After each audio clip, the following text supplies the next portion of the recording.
Assalamualaikum warahmatullahi wabarakatuh.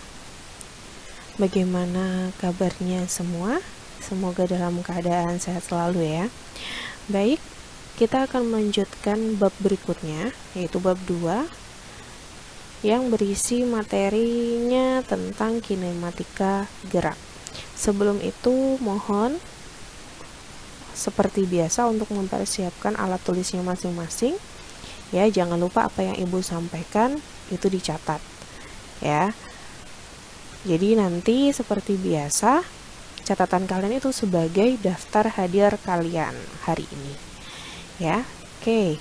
Kita simak materi kinematika gerak berikut. Oke. Perhatikan ya. Kenapa saya tampilkan gambar mobil yang bergerak ya di sini ya, yang dikendarai oleh seseorang ya, karena materi kita hari ini adalah gerak.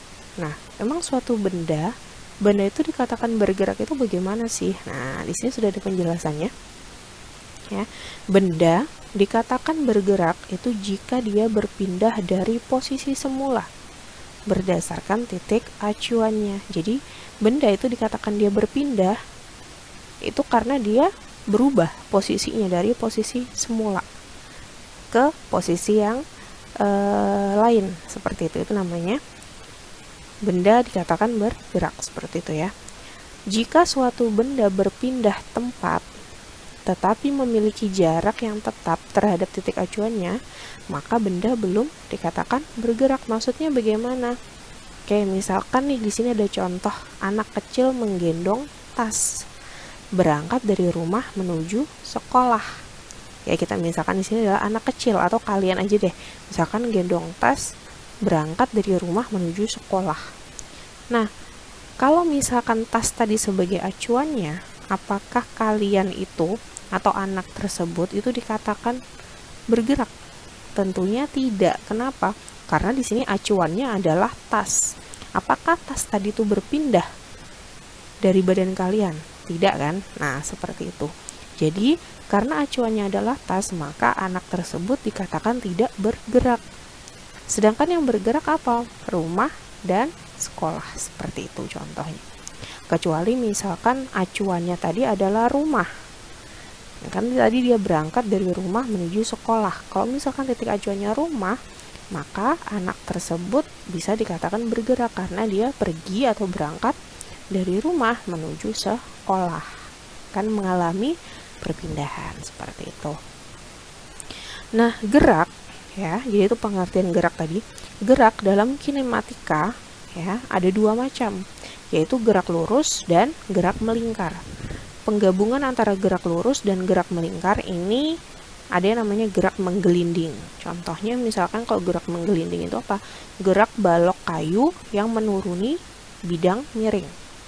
Nah, khusus bab ini kita akan mempelajari tentang konsep gerak lurus dan gerak melingkar. Dan khusus hari ini pula kita akan mempelajari yang namanya gerak lurus dulu. Ya. Oke, bisa di next. Nah, untuk pertama ya, di kinematika gerak lurus kita harus mempelajari yang namanya dasar-dasarnya ya, sebelum kita mempelajari ke gerak lurusnya itu sendiri. Jadi di sini ada yang namanya jarak dan perpindahan. Apa sih bedanya jarak dengan perpindahan? Ya, perhatikan di situ. Jarak dan perpindahan merupakan dua besaran yang sama-sama mengukur besaran panjang. Jadi misalkan jarak nih, jarak dari rumah ke sekolah. Nah, berapa kilometer? Jadi perpindahan pun sama sebenarnya, dia dua besaran yang sama yang mengukur panjang seperti itu. Nah, cuman yang membedakan apa nih di sini? Namun besaran tersebut berbeda karena jarak merupakan besaran skalar dan perpindahan merupakan besaran vektor. Maksudnya apa sih? Kok ada besaran skalar, besaran vektor? Jadi kalau besaran skalar dia itu hanya memperhatikan nilainya. Sedangkan kalau besaran vektor dia memperhatikan arah. Seperti itu bedanya. Jadi kalau jarak dia hanya memperhatikan nilai. Sedangkan perpindahan dia juga memperhatikan arahnya, seperti itu. Nanti kita bahas di berikutnya ya. Oke, Coba di sini nanti kita lihat di contohnya langsung ya, perbedaannya bagaimana sih jarak dan perpindahan. Nah, untuk pengertiannya sendiri, jarak itu adalah total panjang lintasan. Jadi seluruhnya ya, seluruh panjang lintasan yang ditempuh benda tanpa memperhatikan arahnya. Nah, di sini tadi dia hanya mengukur ya udah panjang lintasan tanpa dia memperhatikan arahnya, seperti itu. Sedangkan perpindahan ini adalah perubahan posisi benda ditinjau dari posisi awal dan posisi akhir. Jadi dia memperhatikan arahnya. Ada posisi awal dan posisi akhir, seperti itu. Oke, kita lanjut. Nah, di sini kita akan tahu bedanya jarak dan perpindahan itu apa. Perhatikan ya. Misalkan di sini saya ambil contoh Raka misalkan.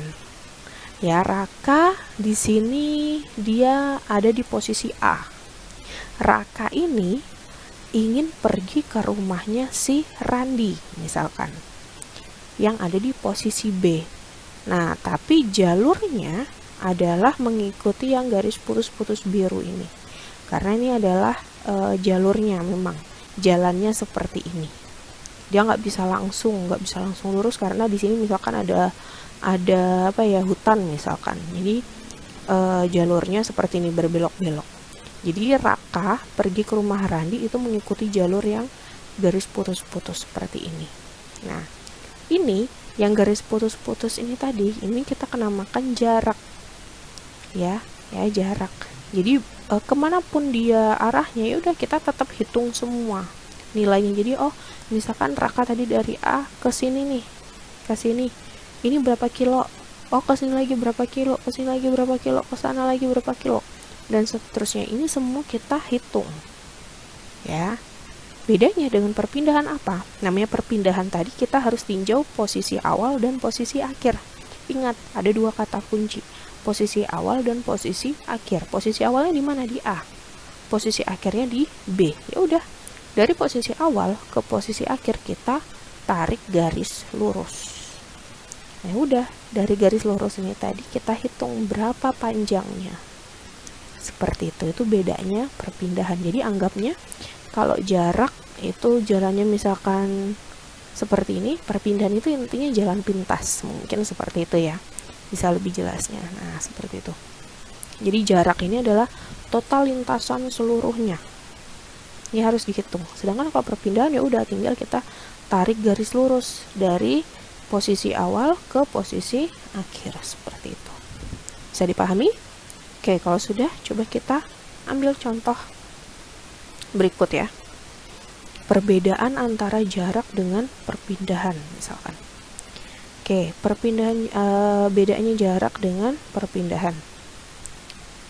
Di sini ya, untuk J saya singkat J, perpindahan P ya. Oke. Di sini misalkan si Noval. Nah, ada yang namanya Noval di sini. Misalkan Noval ini dia maju ya. Dia melangkah sejauh 10 meter ke depan. Ya, perhatikan dia melangkah maju ke depan seperti ini sejauh 10 meter. Nah, kemudian dia mundur lagi ke belakang sejauh 5 meter. Nah, maka misalkan nih saya tanya jaraknya itu berapa, perpindahannya itu berapa. Nah, bedanya gimana coba? Ingat, ayo mari kita jawab sama-sama. Ingat tadi jarak itu kan pengertiannya adalah total seluruh lintasan yang dilalui. Jadi semua, mau kalian melangkah berapa banyak, mau kalian melangkah sejauh berapa kilometer, itu kalian hitung semua. Jadi dia tadi, si Noval tadi, dia melangkah maju sejauh pertama berapa? 10 meter. Ya udah kita tulis di sini 10 meter. Kemudian dia mundur lagi. Ya udah ditambah lagi karena tadi kan total ya. Total seperti itu, total. Nah, ini tambah lagi sejauh berapa? 5 meter. Ya udah kita tambah 5 meter di sini. Ya udah habis. 10 tambah 5 berapa hasilnya? 15. seperti itu ya. Nah, ini adalah jaraknya. Sedangkan perpindahannya bagaimana? Ingat tadi perpindahan bagaimana? Perpindahan itu diambil dari posisi awal ke posisi akhir. Posisi awalnya di mana? Di sini nih. Ini posisi awalnya. Posisi akhirnya di sini. Ini posisi akhir. Ya udah, langsung kita tarik garis lurus. Nah, ini berapa jadinya didapatnya? Bagaimana cara menghitungnya? Ya udah, tadi kan tinggal ini ke sini berapa? Pertama 10 meter. 10 meter. Nah, kemudian dia mundur. Kalau mundur berarti dikurang jadi 5 meter. Hasilnya berapa? 10 dikurang 5 ya, perpindahannya adalah 5 meter. Bisa dipahami ya. Jadi intinya jarak itu adalah semuanya. Jadi berapapun kalian melangkah, itu tadi Ibu bilang, itu kalian hitung semua. Beda dengan perpindahan, harus ditinjau dari posisi awal dan posisi akhir. Oke, next. Nah, ini lagi seperti ini contohnya. Misalkan nih mobil, ya anggap mobil dari posisi A, misalkan dari posisi A di sini, dia menuju dari barat, dia menuju ke timur, yang ada di posisi B sejauh 80 km. Kemudian dari arah timur dia pulang lagi ya, kembali ke arah barat ke sini, tapi sampainya hanya di posisi C, yaitu sejauh 30 km. Nah, maka berapa jaraknya, berapa perpindahannya? Caranya sama dengan yang ini tadi, yang si Noval tadi. Gimana? Ya, jarak tadi kan intinya adalah totalnya semua kita hitung. Tadi dia ke arah timur berapa? 80. Ya udah, tulis 80. Ditambah, ya kan? Dia ke C sejauh berapa? 30 km. Ini udah 80 tambah 30, hasilnya adalah 110. Satuannya apa? Ngikut ini ya, ini kilometer. Berarti jarak yang dilalui si mobil ini adalah 110 km. Sedangkan perpindahannya berapa? Perpindahan tadi ingat harus ditinjau dari posisi awal. Posisi awalnya di sini di A, posisi akhirnya di C. Ya udah, hitung deh berapa. Ini tadi maju 80, ya kan? Sama dengan yang tadi di atas contohnya, dikurang karena mundur, dikurang 30, jadinya berapa hasilnya? 80 dikurang 30 yaitu 50. Jadi perpindahannya adalah 50 km. Oke, next lagi. Nah, sekarang seperti ini lagi ya.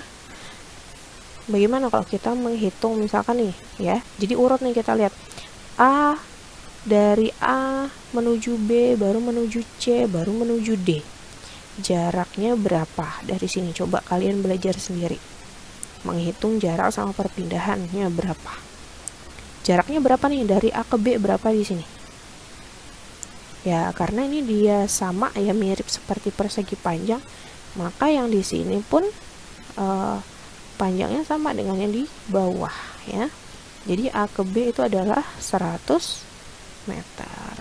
Oke, kita tulis 100 tambah BC berapa? B ke C yaitu 50 meter.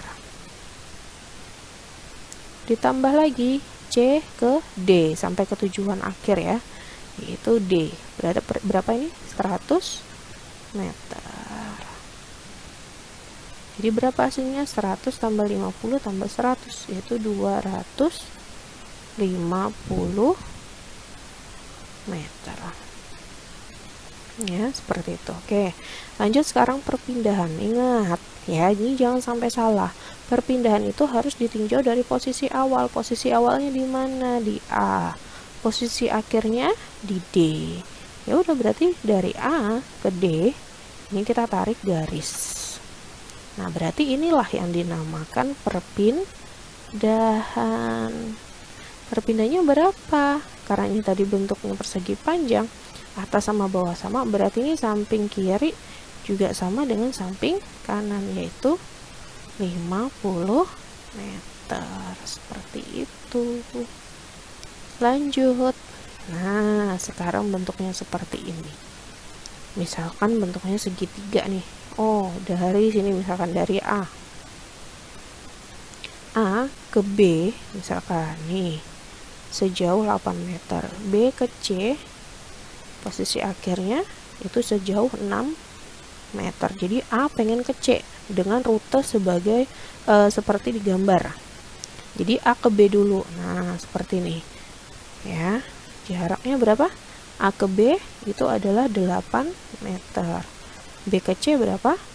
6 meter. Berarti 8 tambah 6 itu adalah 14 meter. Nah, ini adalah jaraknya. Nah, sekarang perpindahannya bagaimana? Ingat, perpindahannya harus ditinjau dulu dari posisi awal ke posisi akhir. Bagaimana? Berarti posisi awalnya di A, posisi akhirnya C. Ya udah, tinggal ditarik garis. Nah, di sini sudah ada garis putus-putus. Nah, kalau di matematika ingat ya, ini bentuknya apa sih? Bangun apa sih? Bangun segitiga. Ingat nggak? Kalau dia sisi miring segitiga, rumusnya apa? Ya, jadi itu kita caranya mencari perpindahan kalau gambarnya segitiga seperti ini. Ya, jadi perpindahannya atau panjang dari si AC tadi ya. Kenapa saya bilang AC? Karena A ke C. Nah, seperti itu. Jadi panjangnya AC itu kita pakai Pitagoras. Ya, ingat ya. Kalau segitiga seperti ini pakai Pitagoras, maka rumusnya apa? Ya udah, sisi-sisi yang ini, si atas sama sampingnya itu semua dijumlahkan. Berarti di sini ada 8, langsung aja ya, 8 kuadrat ditambah 6 kuadrat. Oke, sama dengan akar lagi 8 kuadrat berapa? 64 ditambah 6 kuadrat yaitu 36. Nah, 64 tambah 36 berapa? Akar lagi ya, itu 100. Nah, di sini udah didapat nih akar 100 itu berapa? Yaitu 10.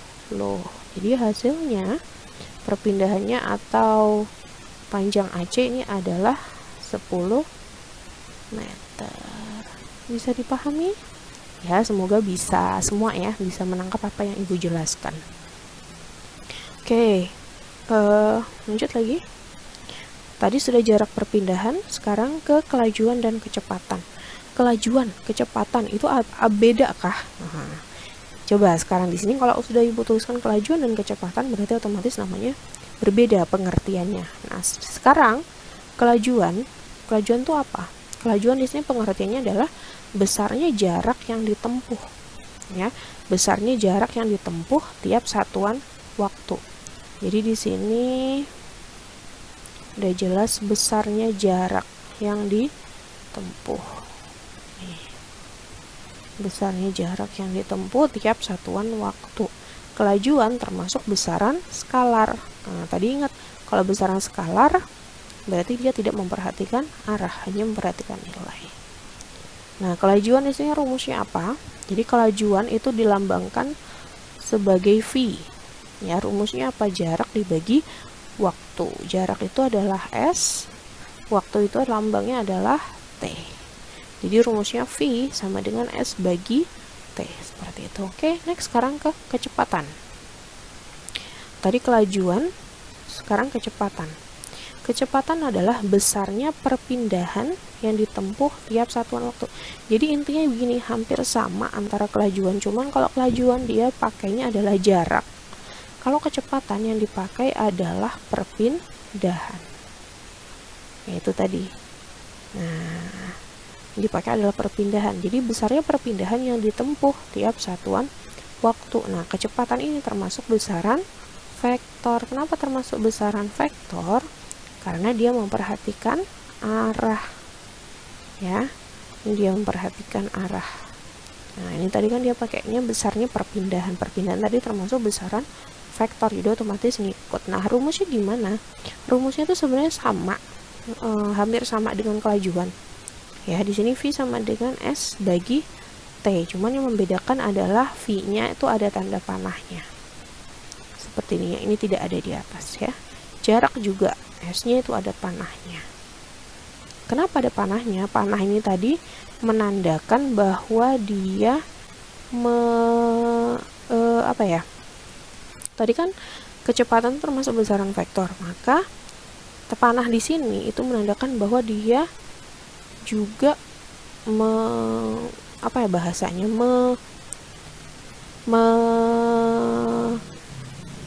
memperhitungkan arahnya. Nah, seperti itu. Ya, tadi memperhitungkan arahnya juga. Sedangkan kalau kelajuan enggak, dia hanya nilainya. Seperti itu ya. Jadi sama, V sama dengan S bagi T. Seperti itu. Oke, lanjut. Sekarang coba perhatikan, ini gambar apa?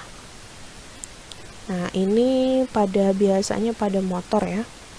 Yang ini pada mobil. Nah, ini apa sih namanya? Ya, speedometer. Speedometer itu alat apa sih? Oh, ternyata alat ukur kelajuan, ya kan? Nah, itu. Oke, next lagi. Tadi sudah kecepatan, kelajuan kecepatan, sekarang ke percepatan. Percepatan, namanya juga percepatan. Berarti apa? Perubahan kecepatan. Isi kuncinya adalah perubahan kecepatan dalam setiap satuan waktu tertentu. Jadi tadi kita sudah bahas tentang kelajuan kecepatan. Ya, namanya kecepatan tuh apa sih? Ya, ini misalkan tadi pakai kalian naik motor, terlihat di speedometer dengan kecepatan sekian. Nah, kalau percepatan di sini adalah perubahan kecepatan. Maksudnya bagaimana? Jadi misalkan dalam selang waktu tertentu kalian posisinya misalkan mengendarai motor dengan kecepatan misalkan 40 km per jam. Kemudian ingin cepat sampai tujuan. Jadi kalian menambah kecepatan. Nah, seperti itu. Menambah kecepatan kan berarti dia mengalami perubahan kecepatan seperti itu. Jadi kalian misalkan ingin menambah kecepatan jadi 60 km per jam. Nah, dari kecepatan awal yaitu 40 ke kecepatan akhirnya 60 itu kan ada yang namanya perubahan kecepatan. Nah, di situ. Jadi perubahan kecepatan. Nah, rumusnya bagaimana? Maka rumusnya percepatan itu adalah kecepatan dibagi waktu atau A. Di sini A sama dengan V dibagi T, ya. Oke, nah umumnya percepatan ini dilihat sebagai gerakan suatu objek yang semakin cepat atau lambat. Jadi Jadi percepatan itu ada dua sebenarnya nilainya. Jadi kalau percepatan itu kan lambangnya adalah A ya. Jadi kalau percepatan di sini bernilai positif, ya, bernilai positif angkanya maksudnya, maka dia namanya adalah percepatan karena dia menambah kecepatan, kan seperti itu.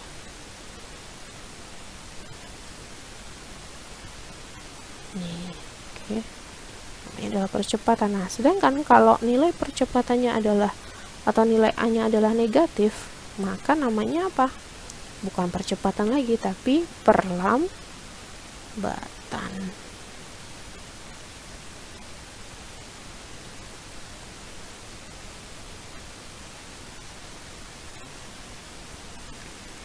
Oke.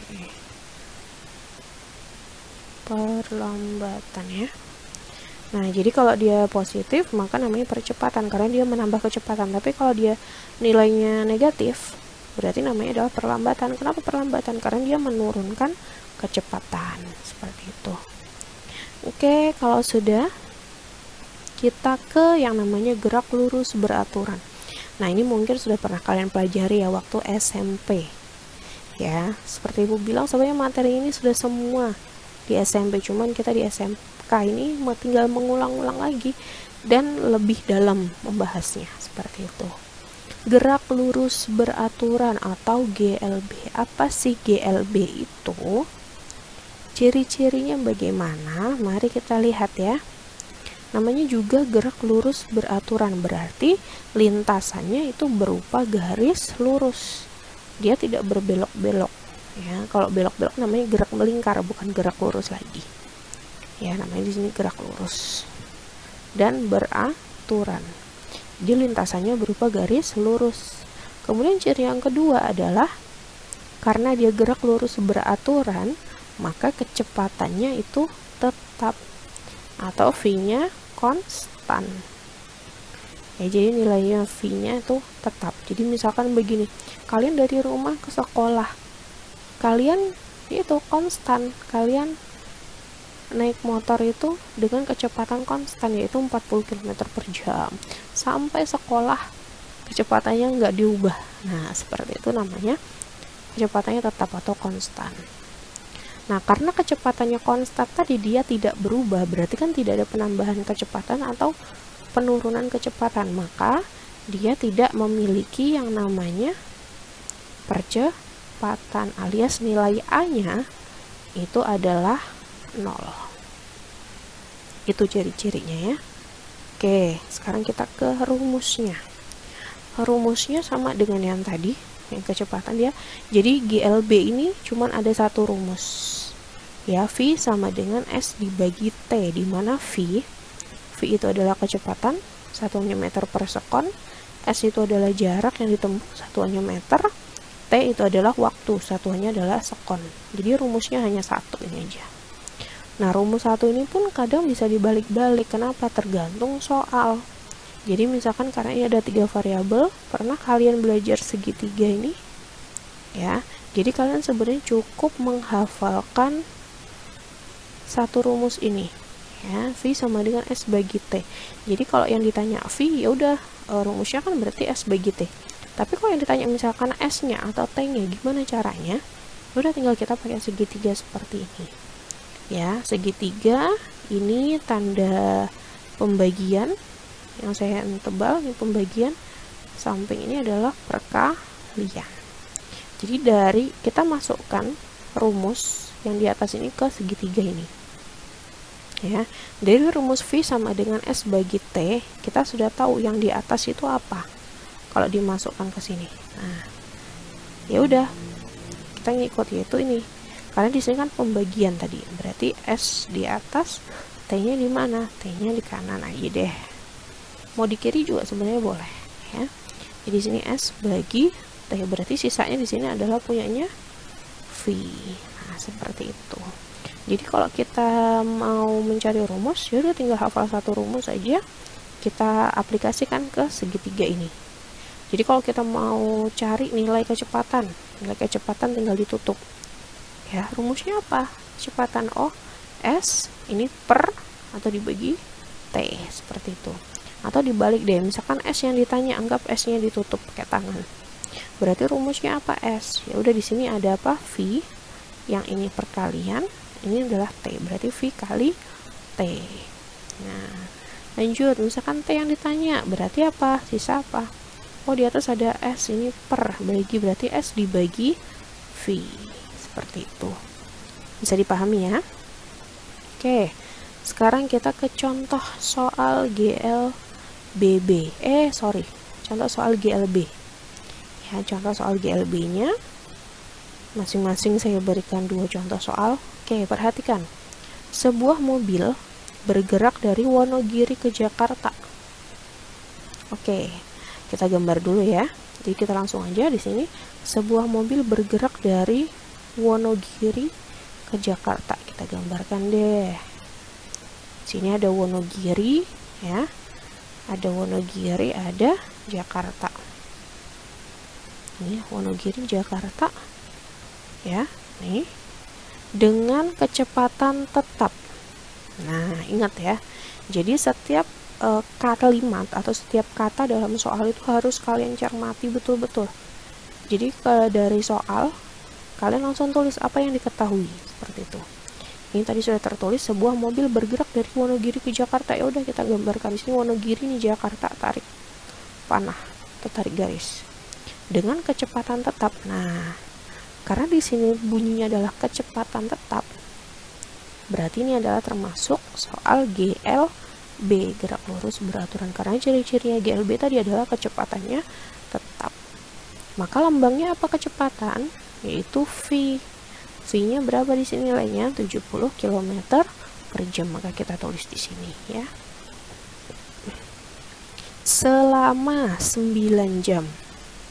Nah, ingat kalau selama 9 jam, satuan jam itu berarti punyanya siapa? Waktu. Nah, waktu lambangnya apa? T. Jadi diketahui nilai T-nya adalah 9 jam. Lanjut. Jika jarak Wonogiri ke Solo adalah 40 km. Oke. Jarak Wonogiri ini ke Solo berarti di tengah-tengah Solonya. Kita gambarkan. Ya, oke nih. Jika Wonogiri ke Solo itu jaraknya adalah 40 km. Nah, di sini saya tuliskan S1. Kenapa S1? Karena ini ada dua ya. S1 ini Wonogiri Solo, yang S2 Solo Jakarta. S1-nya S1 ya benar. S1-nya adalah 40 km, yaitu jarak dari Wonogiri ke Solo. Nah, sekarang yang ditanyakan apa? Tentukan jarak dari Solo ke Jakarta. Ini Solo, ini Jakarta. Berarti yang ditanya yang di sini, ya kan? Nah, itu yang ditanya bagaimana? Tuh. Ini S1, ini S2 yang ditanya. Gimana caranya? Pertama, karena ini adalah contoh soal GLB, yang diketahui tadi sudah ada V sama T. Berarti yang belum diketahui apa? S-nya atau jarak. Jarak yang mana? Yaitu jarak total. Berarti jarak keseluruhan dari Wonogiri ke Jakarta. Nah, ini seperti ini. Jadi jarak totalnya, jarak totalnya tadi kan sudah dibahas ya. Rumusnya gimana? Tinggal dibalik. Kita pakai segitiga. V sama dengan S bagi T. Berarti kalau rumusnya S, V kali T. Nah, masukkan aja V-nya berapa?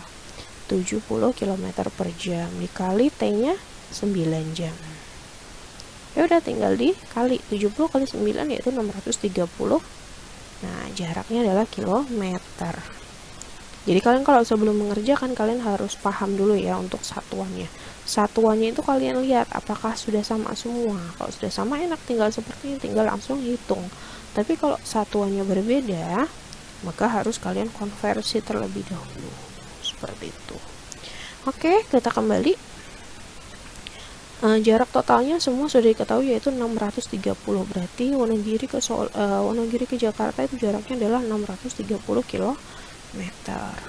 Lanjut, untuk mencari S2 bagaimana? Ya udah tinggal dikurang. Tadi jarak total, S totalnya dikurang S1 ini. Benar ya? Oke, jadi S totalnya nilainya adalah 630 dikurang S1-nya 40 km. Hasilnya adalah 590 km. Mudah bukan? Ya. Oke, lanjut contoh yang kedua. Nih, sebuah sepeda menempuh jarak 45 km. Oke, yang diketahui di sini adalah menempuh jarak 45 km. Berarti apa dulu? Nah, S ya. Karena jarak itu lambangnya adalah S. Kita tulis 45 km dalam waktu setengah jam. Nah, sini udah jelas waktu setengah jam. Waktu itu lambangnya adalah T. Berarti T-nya kalau setengah jam berarti 30 menit. Nah, ini terserah mau kamu tulis setengah jam atau 30 menit, terserah sama ya.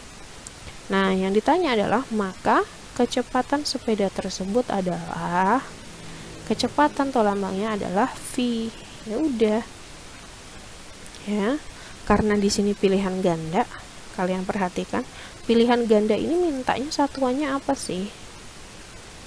Ya, pilihan ganda ini satuannya mintanya apa? Mintanya adalah dalam satuan meter per sekon. Berarti ini semua kita harus ubah meter ke meter sama sekon. Nah, contohnya ini S. Kilometer ini kita ubah ke meter. Berapa? Kilometer ke meter itu turunnya 3 tangga. Satu tangganya 10, berarti kalau 3 tangga jadinya 1000. 45 kali 1000 dapatnya 45.000 meter ya. Sekarang 30 menit.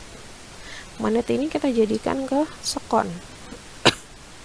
1 menit itu berapa sekon sih atau berapa detik? Ya, 1 menit itu adalah 60 detik. Berarti di sini 30 dikali sama 60. Berapa hasilnya?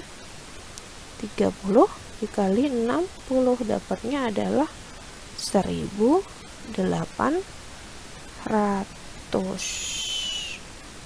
sekon. Ya, oke, langsung kita jawab saja. Nih ya, rumusnya V tadi adalah S bagi T. S nya masukkan, kita pakai ini 45.000 meter nih ya, terus T nya adalah 1800 sekon. Ya udah, tinggal dibagi, 45.000 dibagi 1800. Ini kalau lebih enak tinggal kita coret ya, coret, berarti sisa 450 bagi 18, hasilnya adalah 25 meter per sekon. Berarti jawabannya mana? A, B, C, D, atau E? Yaitu C. Bisa dipahami ya. Oke, kita lanjut ke yang terakhir materinya tentang GLBB. Apa sih GLBB itu? Yaitu gerak lurus berubah beraturan. Masih namanya di gerak lurus, tapi dia berubah secara beraturan. Kalau tadi gerak lurusnya beraturan, ini berubah tapi secara beraturan. Oke, ciri-cirinya apa ya? Ciri-cirinya lumayan banyak, lebih dari yang GLB tadi ya. Pertama, sama dengan GLB, yaitu lintasannya berupa garis lurus. Karena di sini namanya adalah gerak lurus ya, itu lintasannya berupa garis lurus. Terus ciri-ciri kedua, kecepatan. Tadi kita bahas kecepatan berubah, tapi berubahnya tetap secara konstan atau tetap. Nah, karena tadi kecepatannya berubah, maka dia yang memiliki yang namanya percepatan. Ya, memiliki namanya percepatan. Maka percepatan nilainya bukan 0, harus lebih dari itu. Ini maksudnya A tidak sama dengan 0. Lanjut. Nah, ini tadi seperti yang saya sampaikan di materi di materi tadi sebelumnya, yang percepatan ya. Jika kecepatannya bertambah, maka percepatan bernilai positif. Tapi kalau kecepatannya berkurang, maka percepatan tadi nilainya negatif, maka namanya adalah perlambatan. Seperti itu. Oke, rumusnya lumayan banyak. Kalau tadi GLB enak cuma 1, karena dia kecepatannya tetap. Nah, karena ini berubah, maka ada yang namanya kecepatan awal, kecepatan akhir. Nah, seperti itu. Rumusnya ada 3. Kalau mencari S, rumusnya apa? Ya, mencari VT, rumusnya apa? Ini 2 VT semua. Ya, dengan keterangannya, S itu apa sih? Jarak. Oh, kalau mau cari jarak, rumusnya apa? V0. Ini bacanya adalah V0. V0 apa? Adalah kecepatan awal. Kenapa dikasih nama V0? V itu adalah kecepatan. Ya, di sini V adalah kecepatan, 0 itu maksudnya adalah awal. Seperti itu. Terus dikali T. T adalah waktu ditambah setengah A. A adalah percepatan dikali T, waktu kuadrat. Itu kalau yang nyari adalah S. Tapi kalau nyari VT itu berarti apa sih? Kecepatan akhir. Ya, kecepatan akhirnya sampai tujuan berapa? Rumusnya adalah V0, kecepatan awal, ditambah A kali T. Atau bisa juga VT kuadrat, tergantung ya. Jadi kenapa VT-nya 2? Jadi gini, tergantung sama soal. Tergantung soal yang diketahui itu variabelnya apa. Jadi contohnya misalkan ini, VT yang di atas ya, VT ini rumusnya cuma V0 ditambah A kali T. Tapi kalau kita pakai yang bawah, ini rumusnya agak panjang. Kenapa? Karena VT kuadrat kita kuadratkan sama dengan V0 kuadrat. Nah, ditambah 2 kali A kali S. Jadi di sini bedanya. Kalau yang di bawah pakai S, yang di atas pakai T. Seperti itu. Jadi tergantung kebutuhan. Mau pakai rumus yang mana tergantung di soal. Itu tinggal diaplikasikan ke rumus.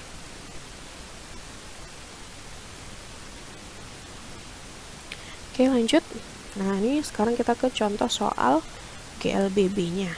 Ada 2 soal. Untuk soal pertama dulu. Sebuah benda bergerak lurus dipercepat beraturan. Nah, ini sudah jelas, sebuah benda bergerak lurus dipercepat beraturan. Berarti ini adalah contoh soal GLBB. Dipercepat beraturan dengan percepatan. Nah, di sini kuncinya percepatan itu lambangnya apa? A. Nah, di sini percepatan nilainya adalah 4 meter per sekon kuadrat ya, kita tulis. Bila kecepatan awal benda, nah kecepatan awal tadi lambangnya adalah V0 ya. Kecepatan awal 60 meter per sekon, kita tulis di sini. Yang ditanya, maka kecepatan benda pada saat 5 sekon. 5 sekon di sini adalah waktu. Ya, ditulis. T-nya adalah 5 sekon. Oke. Di sini pertanyaan adalah maka kecepatan benda pada saat, berarti yang ditanya adalah VT. Ya, VT-nya rumusnya apa? Ya udah kita lihat sama yang tadi, tergantung yang diketahui. Oh, ada A, ada V, V0 sama T. Berarti kita pakai yang rumus di atas tadi ya. VT sama dengan V0 ditambah A kali T. Masukkan V0-nya berapa? 60 ditambah A-nya 4 ya, kali T-nya 5 di kuadrat, enggak, 4 dikali 5. Oke, tinggal kita hitung. Ingat kalau ada penjumlahan sama perkalian, yang mana didahulukan? Yang didahulukan adalah yang perkalian. Di sini tetap kita tulis 60 ditambah 4 kali 5 adalah 20. Tinggal dihitung, 60 tambah 20 hasilnya 80 meter per sekon. Berarti jawabannya adalah seperti itu. Lanjut soal terakhir. Contoh soal GLBB berikutnya. Nih, sejauh kereta api bergerak, kita langsung aja ya ke penyelesaiannya. Sejauh kereta api bergerak dengan kecepatan awal. Oke, ada kecepatan awal, berarti yang diketahui adalah V0. V0 di sini diketahui adalah 60 meter per sekon. Setelah bergerak selama 30 sekon. Nah, setelah bergerak selama 30 sekon, berarti yang diketahui adalah waktu alias T. T-nya adalah 30 sekon. Kereta tersebut berhenti. Nah, di sini kuncinya. Kereta tersebut berhenti. Jadi dari kecepatan 60, kereta tersebut berhenti. Kalau berhenti tadi ada kecepatan awal 60, kalau dia berhenti berarti kecepatan akhir yaitu VT diketahuinya. Karena dia berhenti, kecepatannya berapa? Nggak ada, alias 0. Karena dia berhenti tadi. Jadi kalau posisinya berhenti itu kecepatannya 0 ya, diingat. Maka yang ditanya tentukan A. Perlambatan yang dialami kereta. Perlambatan percepatan lambangnya sama-sama A. Hanya bedakan tandanya. Lanjut yang B. Jarak yang ditempuh. Nah, jarak yang ditempuh dari awal sampai kereta berhenti berarti S. Oke, kita langsung selesaikan yang A dulu. Ya, yang A, kenapa di sini saya pakai rumus VT sama dengan V0 tambah AT, nggak langsung A aja, karena tadi yang saya kasih kan dasarnya rumusnya hanya 3. Ya, jadi yang A sama dengan apa nggak ada. Jadi langsung VT sama dengan V0 ditambah A kali T. VT-nya masukkan berapa di sini? 0. Sama dengan V0-nya adalah 60, kita masukkan di sini ditambah A. A ini belum diketahui, jadi tetap ditulis A dikali T-nya 30. Seperti itu.